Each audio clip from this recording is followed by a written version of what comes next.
자, 빅데이터 로드맵 돌려보겠습니다. 결혼과 관련한 어떤 단어들이 떠오르세요? 역시 뭐 남자들의 집장만 때문에 이제 전세 보이고요. 혼수, 신혼여행, 호텔 축의금, 웨딩드레스, 여자들이 이 스드메이에도 집착을 하게 되거든요. 그렇죠. 두 분께서는 어떻게 분석하고 계세요? 사실 계절도 계절이긴 한데 제가 정말 왜 우리 회사만 이렇게 결혼식 많나 해서 궁금해서 검색을 해봤더니요. 실제로 결혼이 많이 늘었어요. 통계청 자료 봤더니 5월부터 3개월 연속 결혼이 급증을 했고요.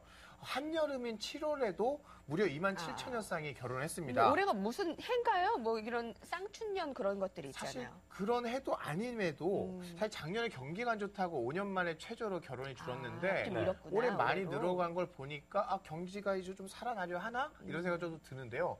근데 정작 문제가 결혼 커플 늘었잖아요. 그럼 결혼하는 커플들이 부모님이랑 같이 못 살 거 아니에요. 어딘 집을 가서 구해야 되잖아요. 어디 가서 살 거 아니에요. 그렇죠. 전세를 구하다 보니까 어떤 일이 생겼냐면 전세난이 요즘에 심각해졌습니다. 게다가 부동산 경기 침체다 해서 새로 짓는 집은 없죠.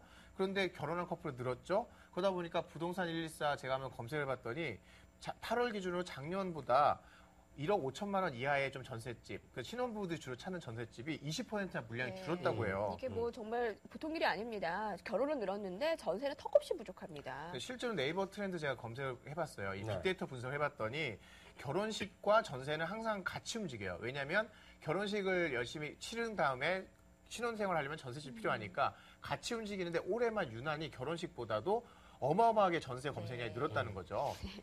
아니, 저 지금 일화를 말씀드리면 2년에 한 번씩 전세를 하잖아요. 그렇죠. 계약을. 저도 전세가 이제 내년에 재계약을 해야 되는데 1억이 올랐어요. 지금 아이고. 저희 보통 일이 아니거든요. 근데 이런 보금자리들이 많은데 좀 추천해 줄 만한 그런 데 없어요?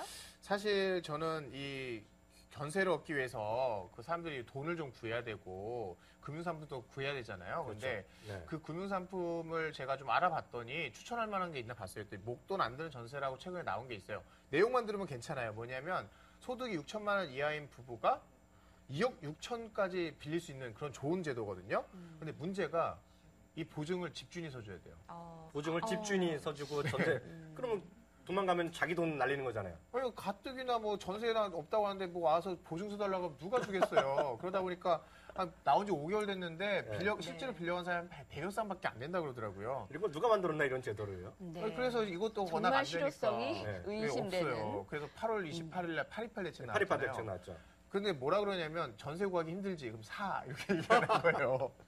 뭐 착잡합니다. 어떤 요새 지역이 좀 뜨고 있나요? 그래서 그나마 좀 저 추천하고 싶은 게 1억 5천만 원 이하의 집을 구하려고 하면 아파트를 좀 포기하시면 어떨까 좀 생각이 들어요. 그래서 저희가 추천한 지역이 제가 살고 있는 동네 연희동. 제가 29살에 집을 샀거든요. 와, 어디서 네. 샀겠어요? 연희동 빌라를 샀어요. 예. 아파트 샀으면 사실 불가능한데 아직도 너무 이 동네가 좋아서 이사를 안 가고 있어요. 이 동네가 왜 좋냐? 전두환 전 대통령께서 살고 계셔서 넓은 잔도주택 좋아하시니까 살고 계시거든요. 그래서 개발이 안 되고 있어요. 그래서 개발이 안 되고 아파트가 없고 한적한 주택가고 그래서 신혼부부들한테 저렴한 빌라를 구하기 딱 좋은 게다가 서울 시내 한복판에 있어서 교통도 좋고요. 보니까 제가 사실 그 동네 출신이거든요. 어렸을 때 그 동네 살았는데 보니까 전두환 전 대통령이 있으면서 치안이 될 거 아니에요? 본의 아니게. 그렇죠. 그러니까 잡범들도 없을 것이고요. 맞아요. 근데 아마 개발이 안 됐다는 거 보니까 저도 얼마 전에 가보니까 한 30년 전에 있던 그 쇼핑몰이 아직도 있더라고요. 네, 살아가시고 계시더라고. 중국집도 아직도 그대로 있고. 맞아요. 네. 그쪽 연희동 그쪽에 유치원 출신이시잖아요. 뭐 그 동네잖아요. 근데 사실 빌라 싫어하시는 분 이유가 뭐 인테리어 후지고 예, 그런 얘기가 좀 많아서. 맞아요. 근데 그래갖고 이제 결혼을 하고 준비하는 분들은 인테리어를 누군가 집주인이 해주건 본인이 하잖아요. 그러니까 실제로 따져보면 올해도 보면 아까 말씀하신 대로 올해도 많이 늘었다고 하잖아요. 네. 한생 같은 경우도 전년 동기 대비 많이 늘었고 앞서 제가 깜짝 놀란 게 8월 달까지 해서 약간 꺾였다 그러잖아요. 참 우연인지 모르겠지만 뭔가 가전제품 사야 되잖아요. 롯데하이마트가 나중에 쳐보세요. 롯데하이마트가 8월에 고점하고 지금 꺾였어요. 뭐 딱 그 말은 아니겠지만 갑자기 제가 생각나서 딱 말씀드리는데 혼수. 자, 그렇군요. 그래서 결혼 성수기 하면 봄, 가을이잖아요. 이때 전세 외에 떠오르는 단어가 바로 혼수가 될 수밖에 없습니다. 네, 그래서 지금 계속 얘기 드리면 혼수 시장이 정말 커질 수밖에 없다는 거죠. 왜냐하면 혼자 살건 둘이 살건 누군가는 방은 구해야 되잖아요. 근데 그렇죠. 우리나라가 미국이나 유럽은 대부분 퍼니시드로 돼야 모든 게 들어있죠. 아. 쉽게 해서 우리나라는 풀 옵션이 돼 그렇죠, 있잖아요. 풀 옵션. 네, 몸만 쓱 들어가면 되잖아요. 근데 우리나라는 원룸만 제외하고는요, 풀 옵션이 없으니까 자기가 다 침대도 사야죠. 뭐 침대 뭐 이불을 사야 되고요. TV 사야죠. 냉장고, 세탁기 다 사야 되잖아요. 그러니까 그런 것이 다 돈이 들어갈 수밖에 없는 거죠. 그래서 앞서도 말씀드렸다시피 롯데하이마트라든가요. 그리고 가구점, 뭐 아현도 이런 데 하면 딱 있잖아요. 강남의 단지 이런 데 가면. 그리고 보면 다 그때마다 혼수 특별전 이런 게 쫙 해놓은 것이 기정사실이죠. 사실 그 혼수하니까 생각나는데요. 예전의 혼수랑 요즘의 혼수가 조금 품목들이 좀 바뀐 것 같아요.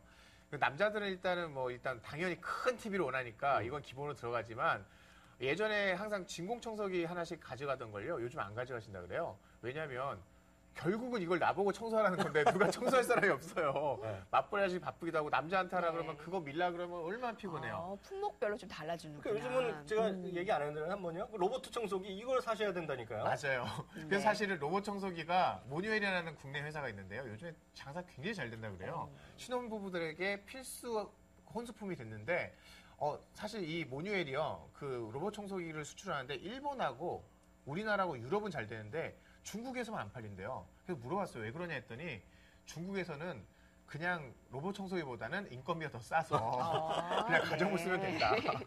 네, 저는 조금 늦었네요. 저는 최근에 구입을 했거든요. 아, 근데 요새 조금 트렌드인 것 같아요. 로봇 청소기에 맞아요. 구입이. 사실 저 아까 한국 네. 제품 얘기는 사실 저는 아이로봇이라고 외국 걸 쓰는데 네. 이게 세계 최고의 점유율을 갖고 있거든요. 근데 딱 이거 생각하시면 되죠. 어르신들 오면 야 이거 누가 청소 제대로 되냐고 나서 핍박을 뭐라 그러신 분 계세요. 근데 예전에 보면 세탁기도 안 믿으셨는데 요즘 다 쓰잖아요. 그게 마찬가지죠. 지금 로봇 청소기가 제가 여태까지 산 제품 중에 하나의 가성비가 최고 중에 하나입니다. 네. 지금 혼수 얘기를 하고 있는데 혼수가 그런 의미도 있지만 최근에 2세를 미리 준비하는 분들도 그렇게 많다고 합니다. 이세 혼수군요. 그런데요, 이게 나중에 흠이 아니고 오히려 요새는 결혼 연령들이 높아지다 보니까 그것이 계획을 해서 미리 혼수로 장만을 하는 분들이 그렇게 많이 늘어났다면서요? 확실히 신랑 신부 나이가 예전보다 많이 올라갔거든요. 여성분들 이제 30 전에 결혼하신 분이 오히려 드물어질 정도가 되니까.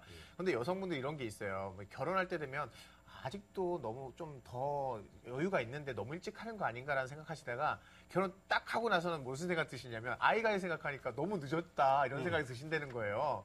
그래서 결혼 날짜 딱 받고 나면은 아이를 좀 미리 가질까? 이런 생각하신 분이 있고 그래서 계획 임신. 그래서 사실 그 유명한 장동건 고소영 부부도 네.